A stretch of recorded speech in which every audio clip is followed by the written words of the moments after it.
Hi students, excellent coaching centre के online classes में मैं अंबुज कुमार आप लोग का हार्दिक स्वागत करता हूं। आज इस ऑनलाइन क्लासेस में हम लोग क्लास 10 के फिजिक्स के फर्स्ट लेसन प्रकाश का परावर्तन का एक विशेष टॉपिक सिद्ध करें अवतल दर्पण में F=r/2 के प्रूफेंस को देखेंगे। बहुत सारे स्टूडेंटों के मन में हेजिटेशन होता है कि आखिरकार कैसे F=r/2 को हम प्रूफ करें। बहुत सारे स्टूडेंट इसको प्रूफ करने से घबराते हैं, तो आज मैं कोशिश करूंगा कि ये घबराहट आपका बिल्कुल दूर हो जाए। और ये मेरा दावा है कि इस वीडियो को देखने के बाद आपके मन से सारे हेजिटेशन बिल्कुल दूर हो जाएंगे और आप आसानी से F=r/2 को प्रूफ कर सकते हैं। तो इस वीडियो को हम लोग शुरू करते हैं, जिसमें आपके सामने मैं एक अवतल दर्पण बनाया हुआ हूं, जिसमें Mn एक अवतल दर्पण है।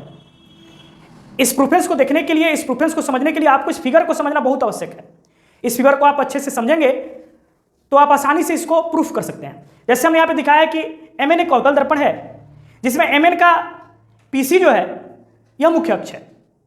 इस मुख्य अक्ष के समांतर एक किरण AB आपतित होती है और जो परावर्तन के बाद F से होकर के गुजर जाती है, और यहाँ पर C से एक लंब B पर डाला गया है। इसी चीज को जो यहाँ पर फिगर में दिखाया गया है, सेम चीज को प्रूफ करने के पहले लिखना जरूरी होता है, तो उसको यहाँ पे हम लिख लेंगे। जो जो काम यहाँ पे हम लोग किए हैं इस फिगर में, जो जो हम लोग दिखाए हुए हैं, उस सारे चीजों को हम यहाँ पे लिखेंगे सबसे पहले। तो सबसे पहले हम यहाँ पे लिखे हुए हैं आपके सामने, आप देख सकते हैं। माना कि Mn एक अवतल दर्पण है जिसमें ध्रुव P है, फोकस F है तथा वक्रता त्रिज्या C है। दर्पण के मुख्य अक्ष PC के समांतर एक किरण AB आपतित होती है, जो परावर्तन के बाद फोकस F से होकर गुजर जाती है। एक और चीज यहां पे दिया गया है, यहां CB अभिलंब है तथा बिंदु B ध्रुव P के बिल्कुल निकट है। तो जो चीज हमने इस फिगर में दिखाया उसी चीज को हम यहां पे लिखेंगे। KB एक आपतित किरण है जो परावर्तन के बाद फोकस से गुजर जाती है, वही हमने दिखाया। KB एक आपतित किरण है जो परावर्तन के बाद फोकस F से होकर के गुजर जाती है।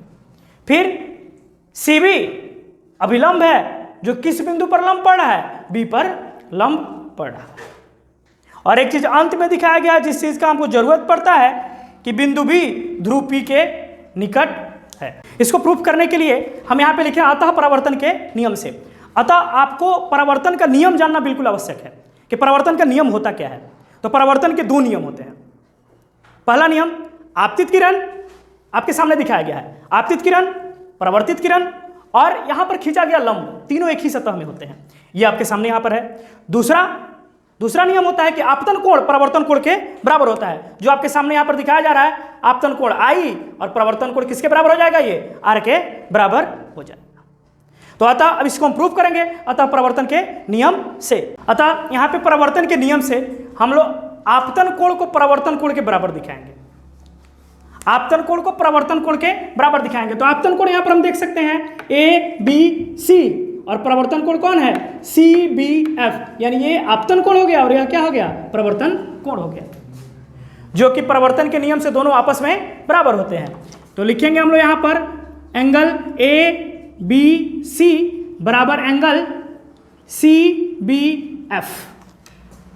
अब आगे हम लोग एक और चीज जानते हैं, ये क्लास 9th के मैथ्स में हम लोग पढ़े होंगे कि अगर दो समांतर रेखाओं को अगर कोई एक तिर्यक रेखा काटती है तो बनने वाले एकांतर कोण आपस में बराबर होते हैं। अब एकांतर कोण है क्या, एकांतर कोण जानना बिल्कुल जरूरी है। तो एकांतर कोण का मतलब कि अगर दो समांतर रेखा को अगर कोई तिर्यक रेखा काट रहा है तो एक ये नीचे वाला कोण बनने वाला और एक ये ऊपर वाला कोण, इसको हम लोग कौन सा कोण कहते हैं, एकांतर कोण।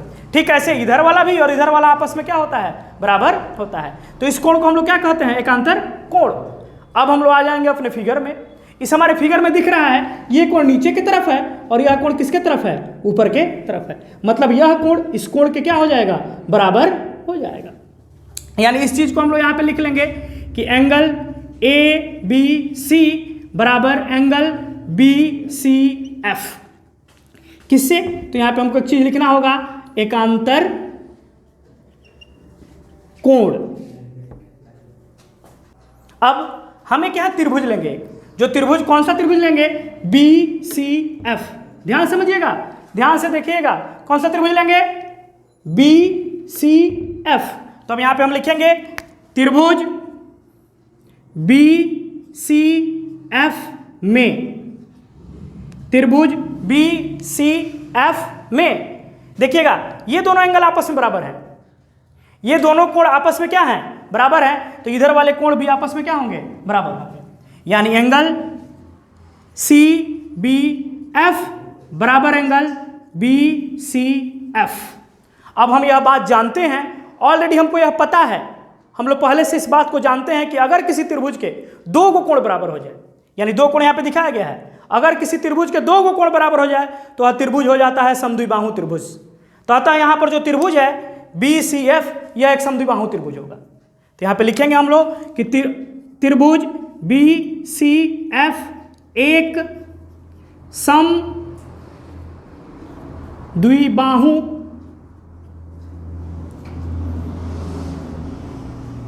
त्रिभुज है।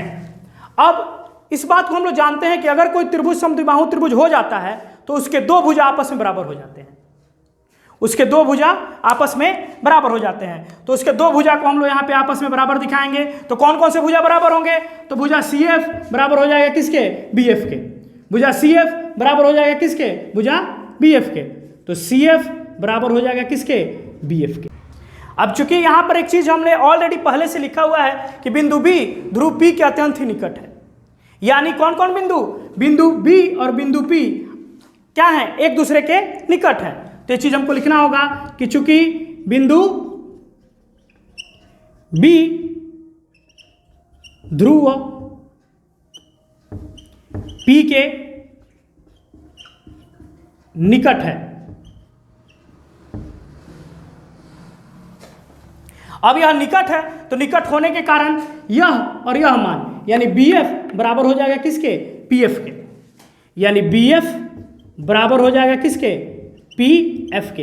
इस चीज को हम आपको बताएंगे, अभी दिखाना जाएंगे किस प्रकार से ये आपस में बराबर होते हैं। जैसे एक अगर हम वृत्त लें तो इस वृत्त से अगर एक बिंदु नापा जाए तो यह दूरी अच्छा यह दूरी आपस में क्या होता है, बराबर होता है। तो यही चीज दिखाएगा कि बिंदु P ध्रुव P के निकट है, इसलिए BF बराबर हो जाएगा किसके, PF के। अब देखेंगे एक चीज, यहां दोनों में BF क्या है, इक्वल है। तो जब BF इधर का इक्वल है तो ये दोनों भी आपस में क्या होंगे, बराबर होंगे। यानी CF बराबर हो जाएगा किसके, PF के। मतलब CF दूरी बराबर हो गया किसके, PF के। अब हम लोग पूरा दूरी ले लेंगे, यानी PC बराबर हम लोग लिख सकते हैं CF और प्लस क्या, PF। हम लोग लिख सकते हैं PC बराबर CF प्लस PF। ये दोनों आपस में क्या हैं, बराबर हैं, तो ये एक मान हो जाएगा। यानी आपका आ जाएगा PC बराबर, इसको भी हम लोग क्या लिख सकते हैं, PF और प्लस क्या, PF। यानी आपके सामने आ जाएगा PC बराबर 2PF। अब देखिएगा PC को हम लोग क्या कहते हैं, मुख्य अक्ष, यानी इसको हम लोग कहते हैं वक्रता त्रिज्या। यानी P से C की दूरी यानी ध्रुव से वक्रता केंद्र के बीच की दूरी को हम लोग क्या कहते हैं, वक्रता त्रिज्या, जिसको हम लोग कैपिटल R से दर्शाते हैं। यहाँ PC वक्रता त्रिज्या है, जिसको हम लोग किससे दर्शाते हैं, R से। और ठीक उसी प्रकार PF जो है यह क्या है, फोकस दूरी है, जिसको हम लोग दर्शाते हैं किससे, स्मॉल f से। अब PC के जगह पर कैपिटल R और PF के जगह पर हम लोग क्या लिख देंगे, स्मॉल f। यानी अब इसको हम लोग लिख सकते हैं R इक्वल टू 2f।